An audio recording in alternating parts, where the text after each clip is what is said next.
මම ගායනි ගුරුගේ ලේඛිකාවක් විදියට මම රූපාන්තරණය වෙන්නෙම සුසර ප්‍රකාශන ආයතනයත් එක්ක. ඒ 2018 දී. මගේ පළවෙනිම ළමා නවකතා පරිවර්තන දෙක මල්නගරයේ පොඩ්ඩෝ සහ සතුටු පවුල කියන නමින් ප්‍රකාශයට පත් වෙනවා 2018 දී.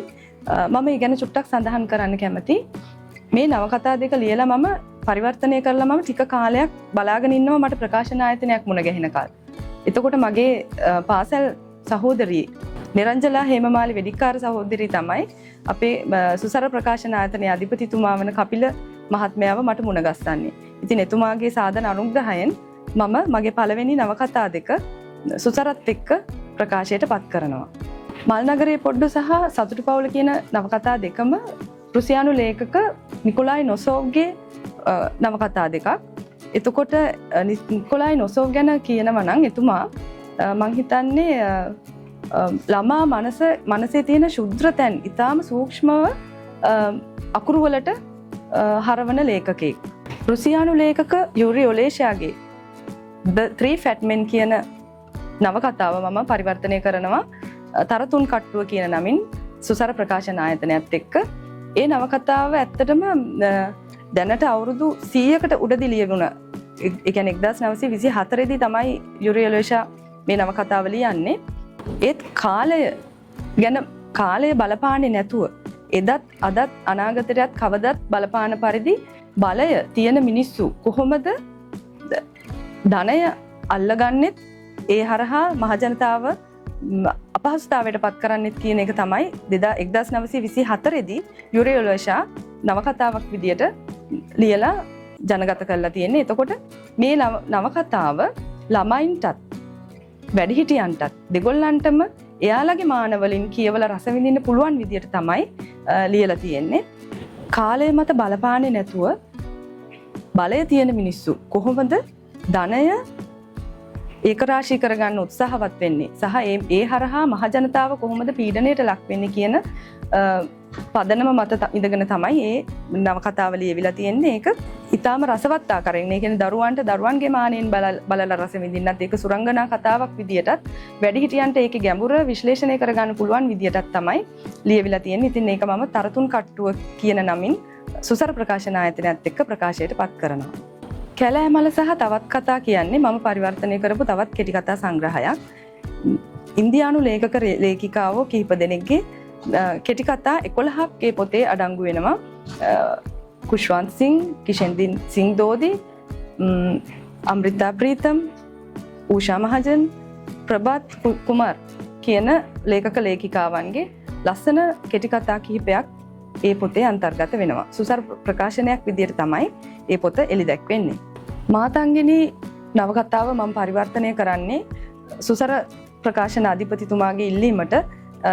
එතෙක් මම ළමා නවකතාම පරිවර්තනය කරමින් සිටියදී තමයි එතුමා මට යෝජනාවක් කරන්නේ වැඩිහිටියන් වෙනුවෙන් ප්‍රබන්ධයක් පරිවර්තනය කරන්න කියලා. ඉතින් ඒ වෙනුවෙන් තමයි මම මාතංගිනී තෝරගන්නේ.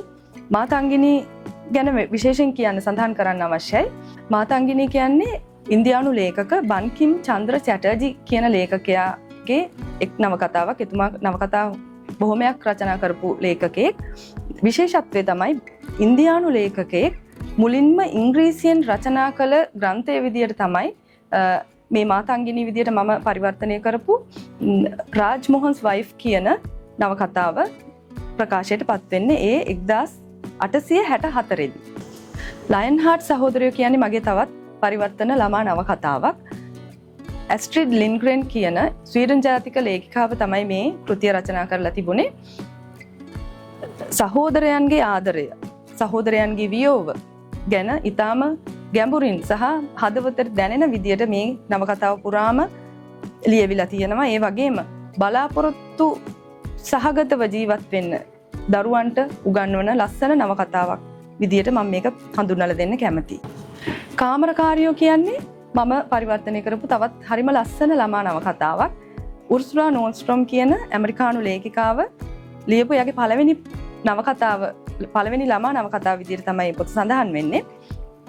ඒ පොත පුරාම තියෙන්නේ නේවාසිකාගාරයක ඉන්න කුඩා දැරියන් දෙදෙනෙක් එයාලගේ කාලය ගත කරන්න කොහොමද මොන වගේ ක්‍රියාකාරකම්ද කරන්න කියන විස්තර තමයි ලියවිලා තියෙන්නේ. ඉතින් ওই පොත කියවන අතරේ මම මගේ කුඩා කාලයට නිතරම ගමන් කළා. මොකෝ මමත් ළමා කාලේ නිවාසිකාගාරයක අධ්‍යාපනය හැදෑරුවා. ඉතින් ඒකත් එක්ක මට මේ පොත හරීම ළඟ අත්දැකීමක් අරගෙන ආවා. අම්මලා අපිට නිතර කිව්ව දෙයක් තමයි අවුරුද්දෙන් අවුරුද්ද ගෙවල් මාරු නොකර ඉන්න බලාගෙන අපි ඉක්මනටම අපේම ගෙදරක පදිංචියට යනවා කියලා.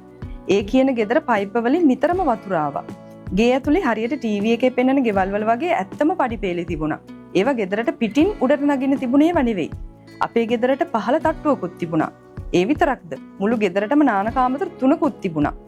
ඒ නිසා එක්කෙනෙක් නාන්න යනකොට අනිත් හැමෝටම කියලා යන්න ඕන උනේ නැහැ. අපේ ගෙදර සුදු පාටයි. ගේ වටේටම ගස් තිබුණා. ඒක ලොකු මිදුලක්. වැටවල් බැඳපු නැති ඒ මිදුල පුරාම හොඳ තනනිල්ලක් තිබුණා.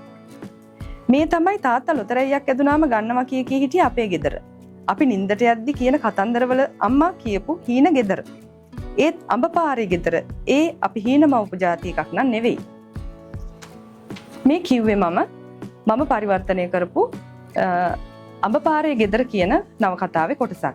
ඒ නවකතාව ලියලා තියෙන්නේ එස්පෙරන්සා කියන යෞවනිය එයාගේ පවුලයත් එක්ක මේ අඹපාරේ ගෙදරට පදිංචියට ආවට පස්සේ අත්දකින්න සිදුවීම් තමයි මුළු කතාව පුරාම ලියවිලා තියෙන්නේ. එස්පෙරන්සාට නිතරම පේන්නේ කාන්තා චරිත.